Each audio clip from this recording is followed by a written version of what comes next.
ಜನಾಭಿಮತ ವಿಶೇಷ ಕಾರ್ಯಕ್ರಮಕ್ಕೆ ಮತ್ತೊಮ್ಮೆ ತಮಗೆಲ್ಲ ಸ್ವಾಗತ. ಇಲ್ಲಿ ತನಕ ಸಾಕಷ್ಟು ಚರ್ಚೆಯಾಗಿದೆ. ನಾವು ಸಮೀಕ್ಷೆ ಬಗ್ಗೆ ಮಾತಾಡ್ತಾ ಇದ್ವಿ. ಜನರ ಅನಿಸಿಕೆ ಅಭಿಪ್ರಾಯಗಳೇನು, ಜನರ ಒಲವು ನಿಲುವು ಯಾವ ಕಡೆಗಿದೆ ಅನ್ನೋದ್ರ ಬಗ್ಗೆ ನಾವು ಇಲ್ಲಿ ತನಕ ಸಾಕಷ್ಟು ಚರ್ಚೆ ಮಾಡಿದ್ದೀವಿ, ಸಾಕಷ್ಟು ವಿವರಗಳನ್ನು ಕೂಡ ಕೊಟ್ಟಿದ್ದೀವಿ. ಬಹುತೇಕ ನಾವು ಕೇಳಿದಂಥ ಪ್ರಶ್ನೆಗಳಲ್ಲಿ ಅಂದರೆ ಇವತ್ತು ಬಹಳ ಮುಖ್ಯವಾದಂಥ ಒಂದು ಘಟ್ಟಕ್ಕೆ ಈಗ ನಾವು ತಲುಪಿದ್ದೀವಿ.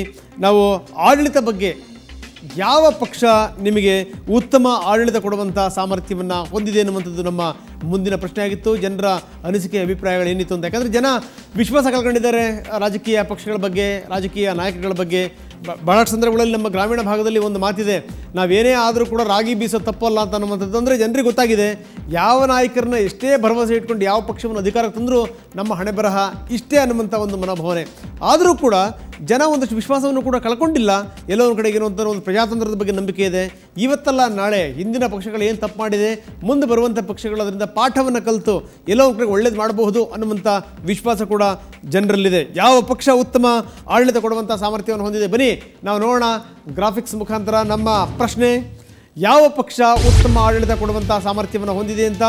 BJPಯ ಬಗ್ಗೆ ಯಾಕೋ ಜನರಿಗೆ ಅಷ್ಟೊಂದು ಒಲವಿಲ್ಲ. 100ಕ್ಕೆ 17ರಷ್ಟು ಜನ ಮಾತ್ರ ಹೇಳಿದ್ದಾರೆ ಒಂದು ಉತ್ತಮ ಆಡಳಿತವನ್ನು ಕೊಡುವಂಥ ಸಾಮರ್ಥ್ಯ ಇದೆ ಅಂತ. 100ಕ್ಕೆ 17ರಷ್ಟು ಜನ ಭಾಳಷ್ಟು ಕಡಿಮೆ ಆಯಿತು. ಕಾಂಗ್ರೆಸ್ 100ಕ್ಕೆ 30ರಷ್ಟು ಜನ ಹೇಳ್ತಾರೆ ಕಾಂಗ್ರೆಸ್ ಉತ್ತಮ ಆಡಳಿತವನ್ನು ಕೊಡಬಲ್ಲದು ಅನ್ನುವಂಥ ವಿಶ್ವಾಸವನ್ನು ವ್ಯಕ್ತಪಡಿಸ್ತಾರೆ.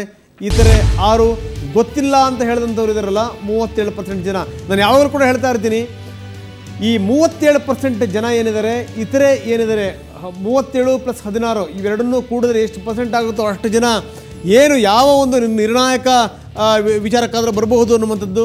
ಅವರು ಯಾರ ಕಡೆಗೆ ಬೇಕಾದರೂ ಒಲವನ್ನು ತೋರಿಸ್ಬೋದು ಅನ್ನುವಂಥದ್ದು.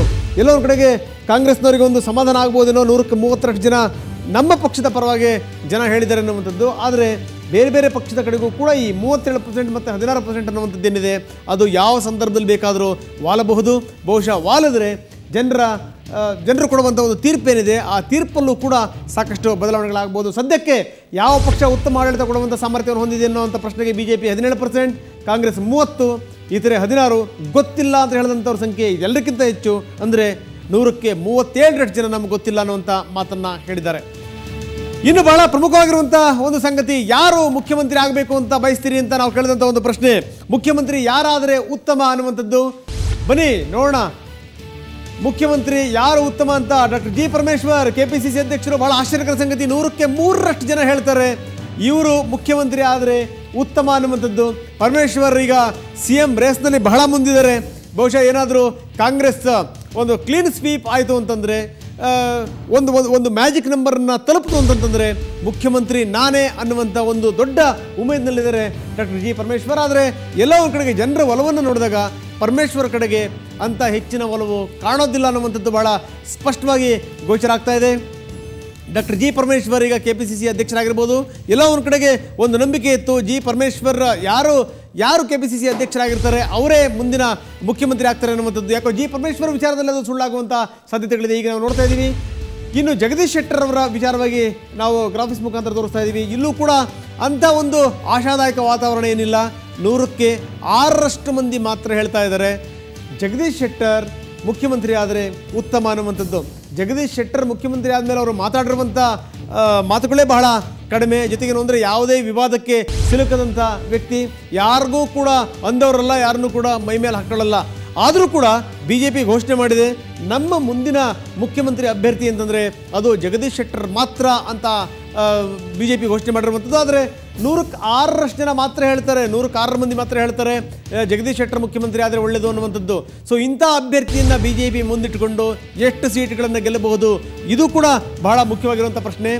ಜನರು ಯಾವ ರೀತಿಯ ಉತ್ತರ ಕೊಡ್ತಾರೆ ಮತದ ಮುಖಾಂತರ ನೋಡಬೇಕು. ಅವರ ಹಕ್ಕನ್ನು ಚಲಾಯಿಸುವ ಮುಖಾಂತರ ಯಾವ ನಾಯಕ ನಮಗೆ ಬೇಕು ಅನ್ನುವಂಥ ಸ್ಪಷ್ಟ ತೀರ್ಪನ್ನು ಕೊಡ್ತಾರೆ. ಇನ್ನೇನು 5ನೇ ತಾರೀಕು ಮತ್ತು 8ನೇ ತಾರೀಕು ಬಹಳ ದೂರ ಇಲ್ಲ, ಬಹುಶಃ ಸ್ಪಷ್ಟವಾಗಿ ಗೊತ್ತಾಗುತ್ತೆ. ಆದರೆ BJPಯ ಪರವಾಗಿ ಜಗದೀಶ್ ಶೆಟ್ಟರ್ ಮುಖ್ಯಮಂತ್ರಿ ಅಭ್ಯರ್ಥಿ, ನಮ್ಮ ಮುಂದಿನ ಮುಖ್ಯಮಂತ್ರಿ ಯಾರಾದರೂ ಉತ್ತಮ ಅಂತ ನಾವು ಕೇಳಿದಂಥ ಪ್ರಶ್ನೆಗೆ 6% ಜನ ಮಾತ್ರ ಹೇಳಿದ್ದಾರೆ ಜಗದೀಶ್ ಶೆಟ್ಟರ್ ಇರಬೇಕು ಅಂತ. ಇನ್ನು ಮಲ್ಲಿಕಾರ್ಜುನ ಖರ್ಗೆ ಜಗದೀಶ್ ಶೆಟ್ಟರ್ ಅವರಿಗಿಂತ ಕೇವಲ 1% ಮಾತ್ರ ಜಾಸ್ತಿ.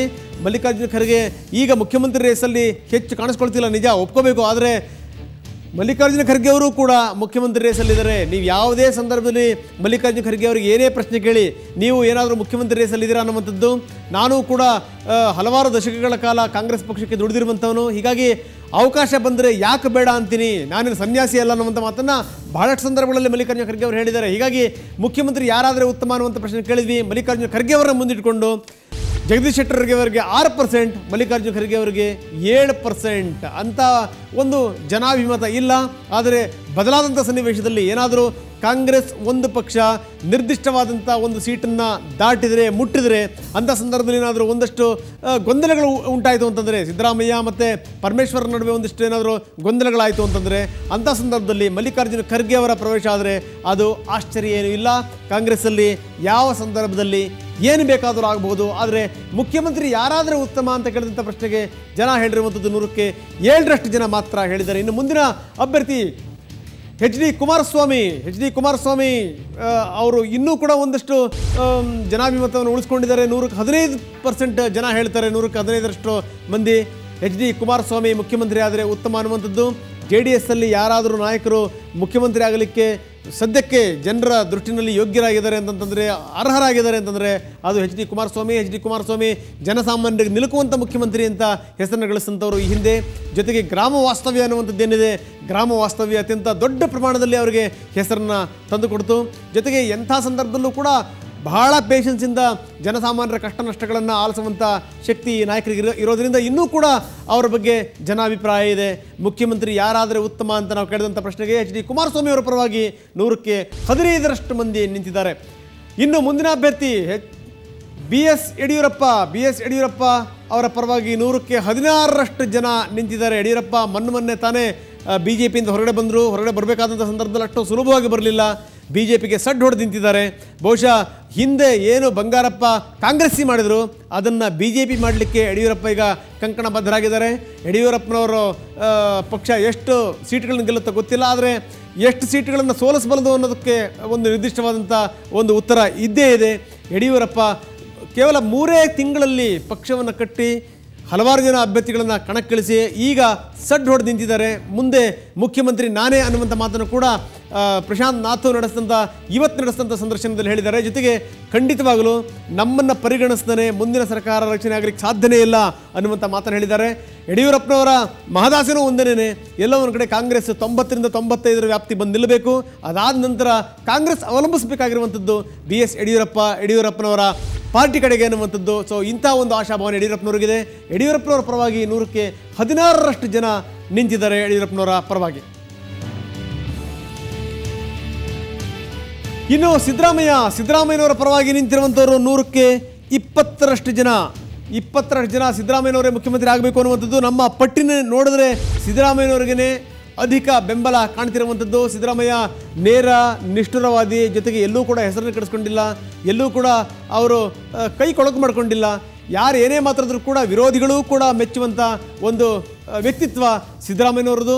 ಬಹುಶಃ ಕಾಂಗ್ರೆಸ್ ನಾಯಕರಿಗೆ ಆಶ್ಚರ್ಯ ಆಗಬಹುದೇನೋ, ಯಾಕಂದರೆ ಎಲ್ಲ ನಾಯಕರನ್ನು ಹಿಂದಿಕ್ಕಿ ಸಿದ್ದರಾಮಯ್ಯ ಈ ರೇಸಲ್ಲಿ ಬಹಳ ಮುಂದಿದ್ದಾರೆ ಅಂತ.